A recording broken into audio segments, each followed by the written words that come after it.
시청자 여러분 안녕하십니까. 지금부터 저녁에 안보정로를 시작하겠습니다. 자, 이제 선거가 벌써 이제 8일밖에 남지 않았습니다. 자, 그러다 보니까 여론조사 기관마다 여론조사가 들쭉날쭉 뭐 심한 편차를 보이는 경우도 상당해요. 그러다 보니까 여러분들께서 이 과연 어느 여론조사 기관을 믿을 만한 건지 아닌지 참 헷갈리는데요. 자, 이 뭐 엄문호라고 닉네임이 달려있는 엄경영 시대정신 연구소장. 여전히 본인은요, 우리 국민의힘의 과반 승산 가능성을 또다시 밝히고 나섰습니다. 한마디로 얘기해서요, 지금 이제 이번 선거는 그 어느 때보다도 강한 바람 선거가 되고 있는데, 지금 이 진보 진영에 그 집중이 돼서 과다 표본에 말이죠, 과다 진보 진영 인사들이 너무나 적극적으로 참여하고 보수 쪽은 참여를 안 하다 보니까 과다 집중돼서 이 표본 조사가 이루어진다. 그러니까 당연히 진보 쪽으로 유리하게 여론조사 결과가 나온다. 따라서 이런 ARS 그다음에 또는 이제 전화 면접 방식보다는요, 제가 바로 앞방송에서 말씀드린 대로 한국경제신문에서 PMI라는 조사 기관을 통해서 조사를 했는데, 이거는 이제 웹 방식이거든요. 네, 설문조사 방식. 요것이 오히려 더 뭐라고 그럴까요? 정확하게 여론을 잡아낼 가능성이 높다. 그러면서 이번 선거는 결국 국민의힘이 과반 이상을 달성할 것이다. 이런 전망을 내놓고 있어요. 자, 그래서 이 관련 내용을 자세하게 말씀드리도록 하겠고, 그리고요, 지금 이제 여러분들 양문석이 뭐 지금 드디어 선관위가 칼을 뺐습니다. 자, 너무 늦었죠? 예, 여하간 칼을 뺐어요. 요 내용을 말씀드리도록 하겠고, 그리고 제주방송에서 앵커가 이 음주 8시 뉴스니까 메인 뉴스잖아요. 여기서 음주 방송한 것이 포착이 돼서 징계 국면으로 넘어갔다. 자, 그래서 말이죠, 요 관련 더군다나 지금 선거 때이기 때문에 그 어느 때보다도 방송의 중요성이 굉장히 우리 국민들 모두가 공감하는 상황인데, 야, 대낮에. 그런데 말이죠, 이 본인의 지병이 있어갖고 먹는 약하고 이 술하고 이게 겹쳐가지고 그렇다고 하는데, 글쎄요, 반주 정도 했다는데 반주 가지고 그 정도로 방송에서 차질이 있을 수 있느냐? 글쎄요, 반주 이상을 한 것 같아요. 자, 그리고 이제 어제 원희룡 지금 하고 그다음에 이재명이 TV 토론했는데, 원희룡이가 일방적으로 몰리는 TV 토론했다. 이미 말씀을 드렸죠. 요거와 관련해서요, 지금 이제 이 비공개로 한다, 공개로 한다, 난리가 난 거 아니겠습니까? 자, 그래서 원희룡 후보 측에서 대대적인 반박 입장문을 내놨습니다. 그리고 유동규 본부장, 앞방송에서 말씀을 드리다가 못 드렸는데, 오늘 재판에서 굉장히 열불이 났어요. 항상 말씀을 드리지만, 그래서 왜 자기가 법정에서 한 얘기가 왜 녹취록으로 만들어져갖고 밖에 유포돼가지고 댓글 부대 개딸들한테 넘어가느냐? 모욕적인 것이다. 예. 그래서 오늘 또 난장판 재판이 벌어졌고요. 개딸 한 명이 퇴정당하는 사태까지 벌어졌습니다. 자, 그리고 의사협회가 사실상에 이제는 말이죠, 이 백기투항술로 돌입하는 것이 아닌가, 이러한 판단이 드는데요. 요 의료계 이 반응도 참고적으로 좀 말씀을 드리도록 하겠습니다. 자, 시청자 여러분, 뭐 뉴스가 워낙 많아가지고요, 뭐 계속 쌓여 있어요. 자, 그래서 우선요, 이 엄경영 시대정신 연구소장의 발언 내용을 보면은요, 한마디로 얘기해서 지금 ARS나 그다음에 전화 면접 방식의 경우에는 지금 진보 진영, 강성 진보 진영이 전국적으로 본다면 한 1000만 명 정도 된다는 거예요. 1000만 명 정도 되는데, 이 강성 지지층이다 보니까 여론조사에 많이 응답을 하게 된다는 것이죠. 그 응답을 하게 되고, 그러다 보니까 진보 진영이 과다 이 표본에 잡힐 확률이 크다는 거죠. 진보가 과다 표집될 가능성이 너무나 크고, 그래서 이 여론조사가 민주당에게 유리하게 조사 결과가 나온다. 그럼에도 불구하고 본인은 국민의힘이 과반 차지하라고 예측에는 변화가 없다. 예. 그리고 이번 선거는요, 지나치게 바람 선거가 되고 있다. 이렇게 얘기하고 있어요. 바람 선거. 자, 그래서 어떤 바람이 있느냐? 이렇게 바람이 많이 부는 선거가 별로 없었다는 거예요. 그래서 작년 11, 12월에는 민주당 바람이 불었고, 올 1월에는 한동훈 비대위원장 바람이 불었고, 2월에는 이준석과 이낙연 바람이 불었고, 3월에는 조국 바람이 불었다. 그래서 정말로 실제 판세를 파악하기가 어려울 정도로 너무나 많은 바람이 불었고, 또 사회적인 쟁점도 굉장히 많았다. 따라서 이런 관점에서 본다면 전화 면접 또는 ARS 조사가 정확하다고 보기가 어렵다는 겁니다. 예. 특히 왜 이런 얘기가 나오느냐? 제가 이제 앞방송에서 말씀드린 대로 이 한국경제가 PMI에 의의를 해서요. 모바일 웹 방식으로 여론조사를 했어요. 그런데 이제 모바일 웹 방식으로 여론조사 하다 보니까 기존에 나와 있는 여론조사하고 정반대의 결과가 모조리 나와버렸어요. 자, 그러다 보니까 선관위가 개딸들 항의를 받고 요 여론조사 공표를 금지시키는 이 사고가 저질러졌습니다. 그러면 왜 이게 이제 개딸들이 난리가 났느냐? 민주당 이 격전지에서요. 민주당 후보들이 불리한 조사가 나왔거든요. 자, 그러니까 이 선관위 열심히 해서 개입을 한 거예요. 그래서 그 여론조사, 이 모집단, 정보를 내놔라. 이렇게 열심히가 요청을 한 겁니다. 그 중에서도 이제 피조사자들의 동단위 데이터를 제출하라. 이렇게 됐는데, PMI 입장에서는요, 동단위 정보라고 하는 것은 표본 정보를 제공하는 통신사만 접근할 수 있고, 거기에 뭐 동단위 세밀하게 나오니까요. 제3자에게 제공할 경우는 정보통신법, 개인정보보호법 위반이다. 그거 못 주겠다. 이렇게 된 거예요. 자, 그러니까, 그래? 그러면 너희들 공표하지 마. 이렇게 말하자면 보복을 한 거예요. 예, 보복을.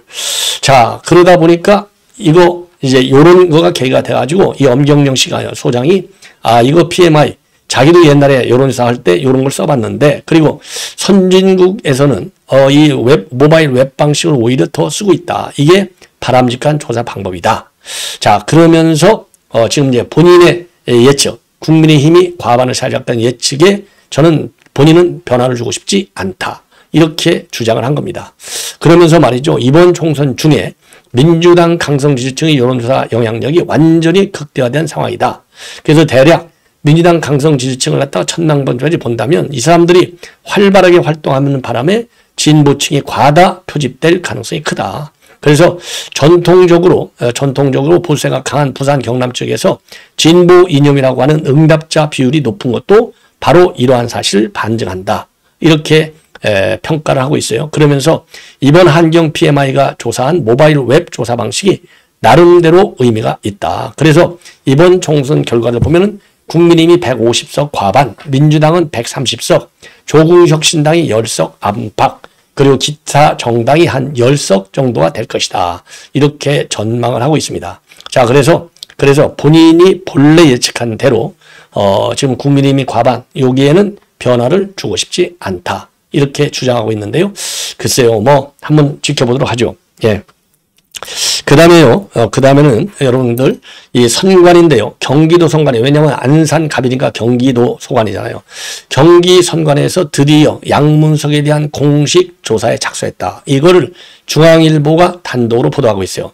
요거는 뭐 이미 여러분들 귀가 따뜻하게 들으시겠지만은 양문석이가 산 아파트가 21년도에 말이죠. 예. 21년도에 잠원동에 있는 신반포 4차 아파트 40평대 대형을 샀어요. 대형을 사는데 문제는 뭐냐? 이 부부 공동명의로 됐는데 딸이 주담보 대출을 받았어요. 주담보 대출을 받기 어려울 때, 불가능할 때 이걸 받았고, 또 이 대부업체로 대부업체로 얻어갖고 주담보 대출로 갈아타고, 여기에 이제 관행적으로 새마을금고가 해주는 방식대로만 했지 자기는 불법은 하나도 없고 사기 대출도 없었다. 그런데 이게 이제 사기 대출이다. 지금 법조계에서는 한동훈 위원장도 이거 사기대출 맞는데 사기대출이 아니면 내가 사기대출이라고 얘기했으니까 나를 고발해. 이렇게 했는데 한동훈 고발을 못하고 있잖아요. 그리고 또 하나 이제 문제가 되는 것은 바로 뭐냐? 예, 바로 뭐냐? 지금 재산 등록을 하는데 말이죠. 실거래가가 31억 2천만 원짜리를 샀는데 공시 가격이 21억 5천6백만 원으로 돼 있어요. 그러면 공직자윤리법에 따르면은요. 재산 등록할 때 높은 가격을 기록하게 되어 있어요. 높은 가격을. 그래야 될 거 아니겠습니까? 그런데 낮은 공시가격은 거예요. 실거래가가 10억 차이나 나는데 요게 지금 이제 문제가 되고 있는 겁니다. 명시적으로. 그리고 사기대출 의혹, 이건 이제 법조계에서도요. 요거는 사기대출이 맞다. 이렇게 얘기를 하고 있고, 그리고 새마을금고 측에서도 자기네가 얘기해준 방식대로 대출한 거 이것이 아니다. 이렇게 얘기를 하고 있어요. 현장 감사까지 지금 진행 중에 있지 않습니까? 그래서 본인 새마을금고는 정상적으로 대출했고 담보에 입각했다. 대출 관련 잘못은 없다. 이렇게 입장을 내놓고 있어요. 자, 그리고 우리 대출로 사기당한 사람이 있느냐? 피해자가 있느냐? 이렇게 얘기했지만은 피해자가 결국 뭐예요? 왜? 이게 소상공인 자금으로 썼어야 되는데 딸이 이걸 안 가져갔으면 결국 주택자금으로 들어갔잖아요. 왜냐? 딸이 사업자도 아닌데 통신 판매하는 사업자로 가짜로 만들어가지고 직업을 말이죠. 했으니까 정상적으로 사업하는 소상공인들이 가져가야 할 이게 뭐 한 7억여 원을 못 가져간 거예요. 피해자가 있는 것이죠. 예. 그래서 국민의힘에서도 바로 이제 어제 이거를 이 특가법상의 사기 혐의로 고발을 했어요. 자, 그래서 법조계에서도요, 이거 당선되더라도 이거 문제가 될 수 있다. 예. 그래서 지금까지 드러난 상황으로 보면 생활금고가 사기 피해자가 되고 이 양문석이가 사기범이 될 가능성이 있다. 그래서 양 후보 주장대로 생활금고 담당자가 주도했다 하더라도 해당 직원이 업무상 배임, 양문석이는 배임의 공범이 될 수 있다. 이렇게 주장하고 있어서 이거 제가 또 그랬잖아요. 이거 안산갑 보궐선거 갈 가능성이 높다. 그럼에도 불구하고 당에서는요. 여전히 이거는 후보들한테 대응을 맡기고 있어요. 여러 가지 이유가 있다는 거 뭐 말씀드렸죠. 예. 자, 이 정도로 이제 얘기를 드리고 그 다음에는요. 지금 이제 이 제주 방송에서 이 음주 운전이 아니라 음주 방송 사고가 났습니다. 제주 방송에 누구냐? 요 사람이에요. 이 앵커가 누구냐면요. 조창범 앵커라고 합니다. 이 조창범 앵커. 예. 조창범 앵커 이렇게 됐는데 이 조창범 앵커가 지난 3월 30일이죠. 요 방송을 하면서 말이죠. 말도 더듬거리고 이 종작도 이제 어깨도 들썩거리고 뭔가 수상하게 방송을 한 거예요. 자, 방송에서 계속 움직이고 그러니까 이상하잖아요. 말도 더듬고 말이죠. 자, 그리고 또 중간에 한 7초 정도 방송을 안 하고 멍청하게 앉아있고. 이러니까 이거 뭐야? 혀 꼬이는 거 보고, 혀 꼬이면 뭐 음주밖에 더 있겠어요? 이거 음주 방송이네. 해가지고 SNS에 난리가 났어요. 항의하는. 자, 그래서 요렇게 이제 쫙 이 글씨가 좀 보일지 모르겠는데요. 3월 30일 뉴스 앵커, 그래서 9시 20분에 송주현, 발음도 안 되고 말 뭉개지고 얼굴을 붓게 부었던데 혹시 음주 후 방송한 건가요? 뉴스 내용 많이 남아도 바로 끊어버리고 서울 SBS로 넘어가던데 이에 대한 적절한 조치가 필요하다고 생각합니다. 이런 항의 글들이 올라오는 겁니다. 자, 그리고 답변이 시청자를 더 불편하게 하네요. 시청자를 뭘로 보나? 예? 최소한 해당자 어떤 징계 조치를 했다는 답변이 있는 것 아닌가요? 선거철이라 당선 유력 후보랑 낮술이라도 했나? 예. 요렇게 이제 계속 욕이 올라가는 거예요. 그러니까 이 관리자가 이거 잘못했습니다. 예, 죄송합니다. 하고 딱 봐도 뉴스 진행이던데 그 정도면 시청자 오롱 아닌가요? 왜 3월 30일 8시 뉴스 다시 보기가 없지요? 요런 또 항의 글들이 계속 올라왔습니다. 그래서 결국은요, 요 JIBS 제주방송 여기에서 징계 절차에 돌입을 했다. 이런 지금 보도가 나오고 있어요. 그리고 관련 이 방송은요, 홈페이지에서 삭제가 됐다고 합니다. 자, 이 정도가 되면 이건 뭐 기강의 문제도 있겠지만 직업윤리가 잘못되어 있다. 예, 직업윤리가. 더군다나 시기적으로 굉장히 민감한 상황이 아니냐. 예, 민감한 상황이 아니냐. 예, 이런 데서 조금 더 뭐라고 그럴까요? 이 방송 뭐 크든 작든 지방이든 소리든 간에 예, 제대로 감시 감독도 하고 말이죠. 모니터를 철저히 해야 될 것이 아니냐. 그래서 어쨌든지 간에 지금 이제 최소한 어떤 징계 조치를 했다는 답변이 맞는 건 아니냐. 조속한 진상 파악 후 조치가 필요하다. 이런 항의들이 이어졌고요. 그리고 진짜 술을 마셨다. 예, 그래서 진짜 술을 마셨기 때문에 결국은 말이죠. 결국은 징계위원회를 열 예정이다. 이렇게 제주방송에서 공식적으로 밝히고 있습니다. 자, 이번에는요, 지금 이제 여러분들, 제가 빠르게 넘어갈 수밖에 없는데, 뉴스가 워낙 많아가지고요. 예. 이번에는 지금 이제 유동규, 지금 이 본부장, 오늘 재판이 있었습니다. 김동현 이 판사가 김동현인데, 여기에서 유동규 본부장이 열이 팍 받았어요. 하나는 왜 본인이 법정에서 증언한 내용이 외부로 유출돼갖고 개딸들에 가서 댓글에 올라가면서 난리를 치냐? 모욕적이다. 자, 그렇게 해서 이제 열이 분노를 표출했고요. 그리고 이제 개딸들이 소리를 지르는 바람에 유동규 본부장을 발언에 항의하는 이 개딸들이 있는 바람에 재판장이 또 최정시키면서 난리가 났습니다. 자, 그래서 요 내용을 여러분께 말씀을 드리겠는데요. 자, 우선 오늘 이제 정진상의 반대 신문이 이루어졌어요. 여기에서 재판 중 녹음이 외부로 유출돼도 상관없느냐? 예, 녹취록이 댓글 등에 편집돼서 쓰이고 있고 법정에서 일어나는 기밀 사안인데 본인은 한 번도 유출하지 않았는데 마구잡이로 녹음을 유출해서 댓글대로 유보되고 있다. 그러니까 이제 정진상 변호인 측에서 노잉파인 유출 그거 없는데 이렇게 얘기하니까 없다고 판단하지 마 이러면서 이제 충돌이 일어납니다. 자, 그러니까 변호인도 열받으니까 아 그래? 공판기록 유출이 있으면 그럼 검사가 좀 수사해봐 이렇게 나오는 거예요. 그러니까 이 유동규 본부장이 개딸로 보이는 사람들이 저를 온갖 욕설을 하고 모멸감을 느끼는 상황을 만든다. 법정에 나와서 사실을 말씀드리는데도 그런 취급을 받는다. 차라리 피고인들의 편을 들고 감옥 가는 게 편할 수도 있을 것 같다. 이런 상황에서는 내가 증언하고 싶지 않다. 이렇게 이제 불만을 표출하니까 재판부가 증인신문을 멈추고 휴정을 선언을 합니다. 요때 말이죠. 이 방청객 중에 한 명이 목소리를 낮춰 소리를 질러서 결국 재판장한테 쫓겨나는 사단이 벌어지는 겁니다. 그리고 또 유동규 본부장은요. 이 정진상 측 변호인의 반대 신문에서 이재명한테 김문기를 소개한 적이 없다고 검찰 조사에서 답을 했느냐 물으니까 거짓말이다. 예전에는 이재명을 가려주려고 그렇게 답을 했다. 이러니까요. 이러면서 유동규 본부장이 목소리가 커져요. 목소리가 커지니까 방청객이 그때 소리를 지르는 겁니다. 그래서 이 김동현 부장방사가 이 사람을 퇴정시키고 자, 뭐라고 그럴까요? 주의를 방청객들에게 당부하는 사단이 벌어지기도 했습니다. 자, 이 정도로 요거는 말씀을 드리고, 그리고 이제 원희룡 지금, 이 후보 측에 강력한, 지금 반발이 있습니다. 바로 뭐냐?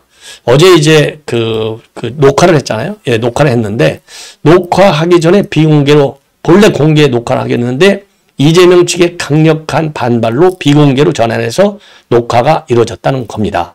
요거와 관련해서 지금 원희룡 후보 측에서 OBS 측하고 선관의 양자를 싸잡아서 비판하는 성명을 내놓은 겁니다. 예. 성명을 내놨어요.